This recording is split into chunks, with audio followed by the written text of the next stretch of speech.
اللہ رب العزت کی دی ہوئی توفیق سے ہم پڑھ رہے تھے کہ اللہ رب العزت نے قوموں کے عروج و زوال کو اس صورت کے اندر بڑے احسن انداز کے اندر بیان کیا ہے. یوسف علیہ السلام کے بھائیوں نے یوسف علیہ السلام کے لیے جو سازش رچی تھی اس کے لیے انہوں نے اپنے والد سے عرض کیا کہ ہمارے والد آپ یوسف کے معاملے میں ہم پر بھروسہ کیوں نہیں کرتے؟ ہم تو اس کے خیر خواہ ہیں. ارسلہ معنا غدا یرتع ویلعب وان لہ لحافظون، کل اسے ہمارے ساتھ بھیج دیجئے، یہ کھائے گا پیے گا کھیلے گا کودے گا. وان لہ لحافظون، اور بے شک ہم اس کی حفاظت کریں گے.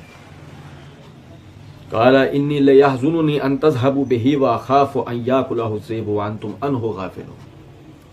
یعقوب علیہ السلام نے کہا کہ مجھے یہ ڈر ہے کہ تم اسے لے جاؤ اور کہیں آگے پیچھے ہو جاؤ اور بھیڑیا اسے کھا جائے، اس حالت میں کہ تمہیں پتہ بھی نہ ہو.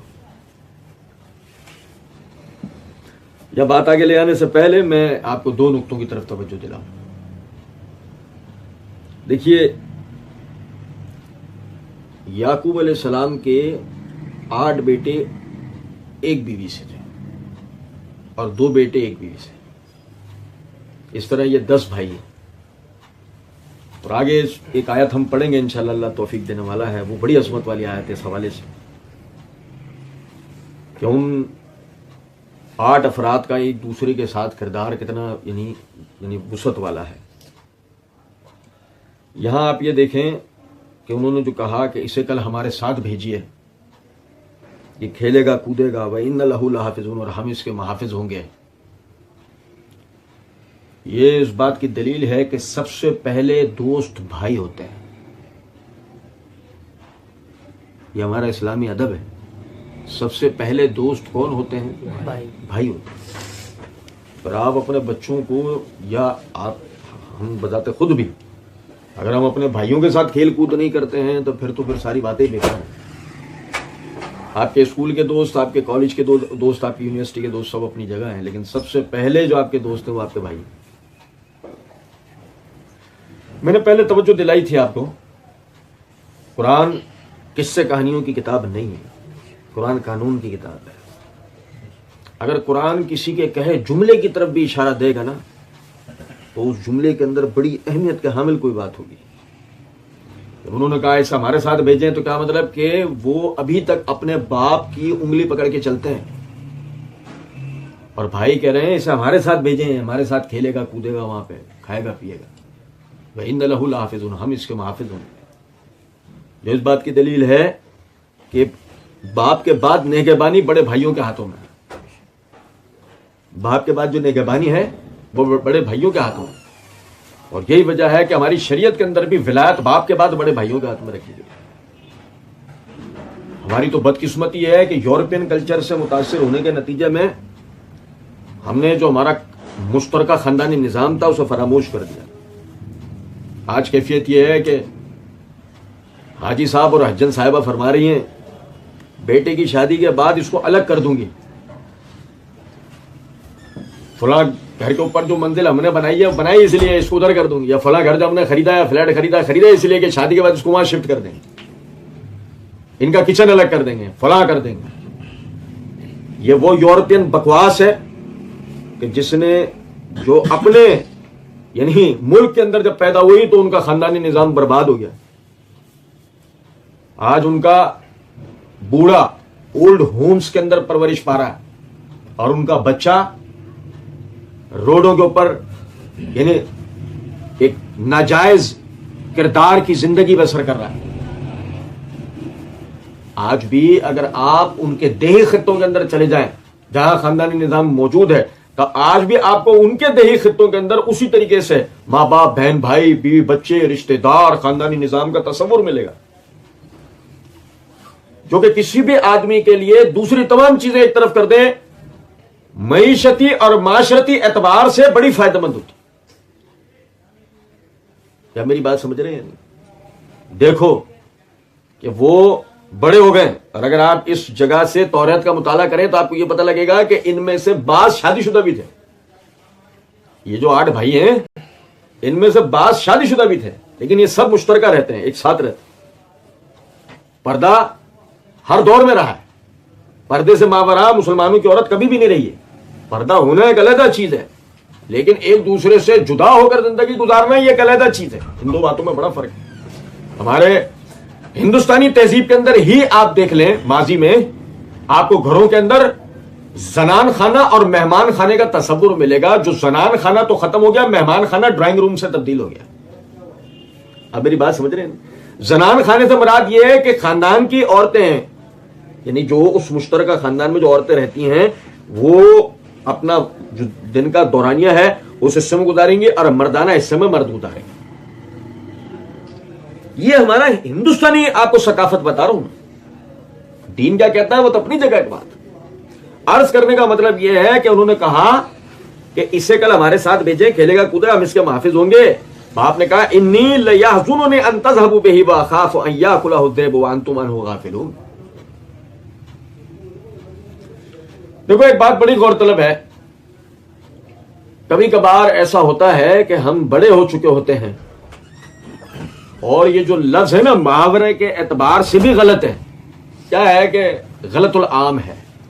غلط العام اس کو کہا جاتا ہے جو زبان کے اوپر جملہ اور محاورہ بیٹھ جائے جبکہ اس کے معنی مفہوم وہ نہ ہو، اس کے برعکس۔ اب آپ غور طلب نکتہ ہے، جب عمر بڑھتی ہے نا تو انسان بڑا نہیں ہوتا، معمر ہوتا ہے۔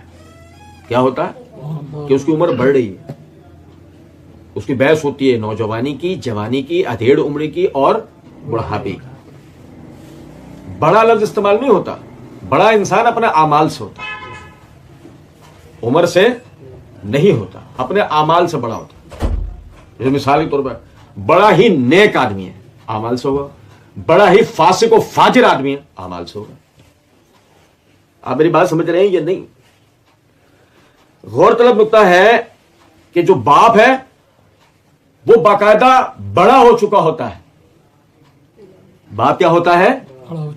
ہم اسے بوڑھا سمجھ رہے ہوتے ہیں۔ کتنا فرق ہے؟